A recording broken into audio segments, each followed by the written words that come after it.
राम आई तेरे सामने कटा था लाल, कैसे बोलती हो तेरा आंचल फटा नहीं।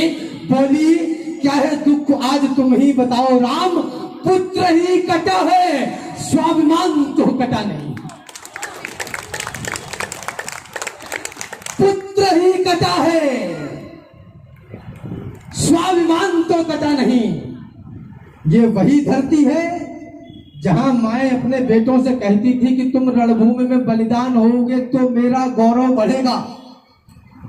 राजस्थानी में कवि ने दोहा लिखा, हेला न देनी अपनी हालरियो हिलराए, पूत झुलावे पालने मरण बड़ाई माए। माँ अपने बेटे को पालने में झुला रही है और ये कह रही है कि जिस दिन तू रणभूमि में बलिदान होएगा उस दिन मेरी गोद पवित्र होगी। और अभी ये वही धरती हो गई है जहां माए अपने बेटों से कहती है कि बेटा तुम उधर मत जाना, उधर लड़ाई हो रही है, तुम गली से घूम के निकल जाओ, हम डर रहे हैं।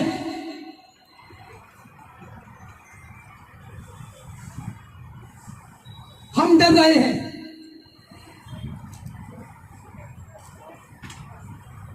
एक बार तालियां हो जाइए।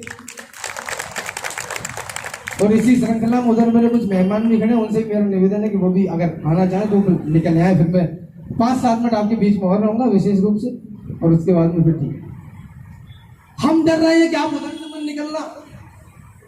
मैं मात्र शक्ति से हाथ जोड़कर बस इतना ही कहना चाहता हूं, अपनी औलादों से कहिए कि तुम उधर ही जाना जिधर लड़ाई हो रही है।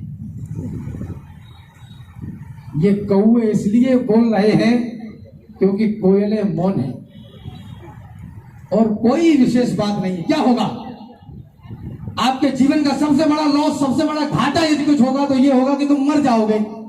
और आश्चर्य की बात यह है कि अगर मान लो मर गए तो 9-10 महीने फिर वापस। सही बात है। अपनी वापसी की टिकट पक्की है। जिंदाबाद। इतने अच्छे कर्म नहीं हुए कि भगवान बोले भाई साहब 3-4 महीने रुक के जाओ, दूसरे ही दिन लाख दे के भेजेगा नीचे के पहुंचो, ड्यूटी अधूरी रह गई। जिस माटी के चटक लाल रंग पे किया गुमान, माटी के रंग अंग अंग से सनेगा कौन। सदियों से सदियों तक ठनते रहे हैं जो बलिदानी दानों की खातिर ठनेगा कौन। और उपवन में सभी फूल होंगे सुकोमल तो सुमनों के रक्षणार्थ कांटे बनेगा कौन।